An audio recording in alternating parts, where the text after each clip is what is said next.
Tinashe Quantum Baby album.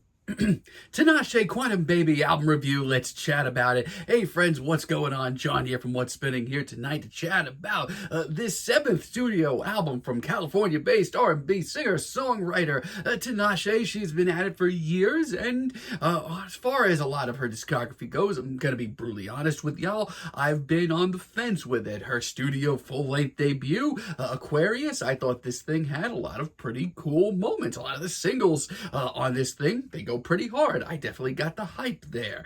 But this thing was also really long, and when we got away from the singles, Tinashe's ideas sometimes came off a little muddled. But 2016's Night Ride, I thought this was a big creative leap for Tinashe as far as her albums go. This thing was much moodier, it was much sexier, it was much more current sounding as well. And yeah, at the time, I would have much rather listened to some FKA Twigs or Kalela, but I was certainly getting her sound. But like I said, I've been on the fence with a lot of her stuff, like 2018's Joyride. I thought that this was kind of a dip in quality. It just seemed very middle of the road between a very cool, interesting, and hip R&B project to one that was way too caught in the past. If anything, 2019's Songs for You was the album that really kind of got me on a true great track with Tinashe's music. She took that appreciation for the classic R&B sound and really did make it her own here. She made it very sleek and modern while also making it very creative sounding, dare I say even flirty and horny at times.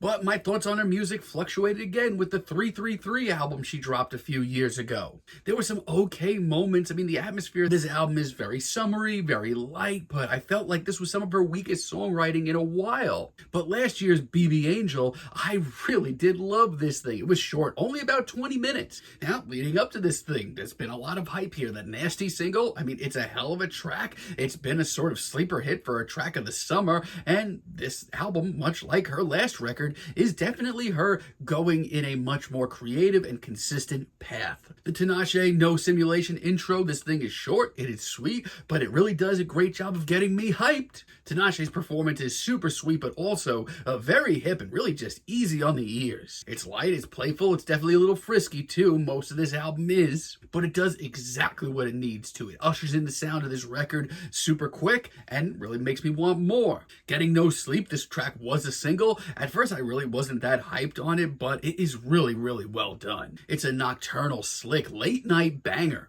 It's heady and it's upbeat. It's definitely pulling from some UK bass. And the flirty performance in this, the fuel of passion in this track is awesome. It's a track of racing through your work week to get to that time with that special someone. And honestly, it's just where I want to hear her. These very short, sweet, concise projects that we're getting from the Tinashe, they're hitting, man. Red Flags is by far my favorite deep cut here, maybe my favorite track of the bunch. This takes me back to a simpler time for alternative R&B in general. I love this bubbly, very subtle beat and just how sweet it is. And the vocals that we get here might be her best vocals of the bunch. It's a subtle track, but it is absolutely dripping with lust and passion. It is great. Yeah, give me more of this. This track is awesome.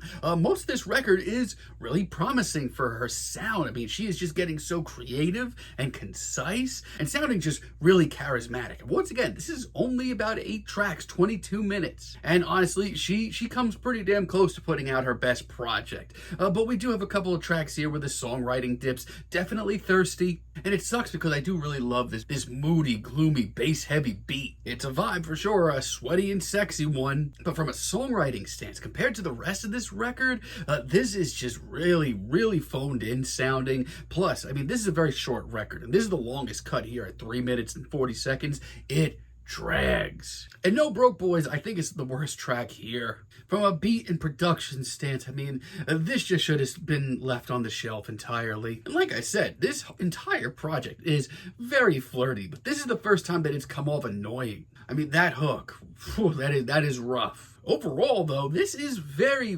close to her best project. Like Cross That Line, for example. This one, whew, This is great. Her bass-heavy club tracks, they've only gotten better and better over the years. This is a sweaty track with a hip beat and a really sultry vocal performance. Yeah, this is definitely an album for those late nights, but let me tell you, Tinashe has never sounded more confident and comfortable. It is very memorable. When I Get You Alone is also really, really great. I love this track mostly because it does the Tinashe sound so great. It's rooted in the past, but it definitely sounds very modern and hip. Her performance is immaculate. Her vocals have only gotten stronger over the years. This one is just so hypnotic. I really can't wait to see what she does next, where she's going next. Also, the Nasty single, yeah, I'm not immune to it. It's great. It's one of the summer's kinkiest tracks for a reason, and it is very effective.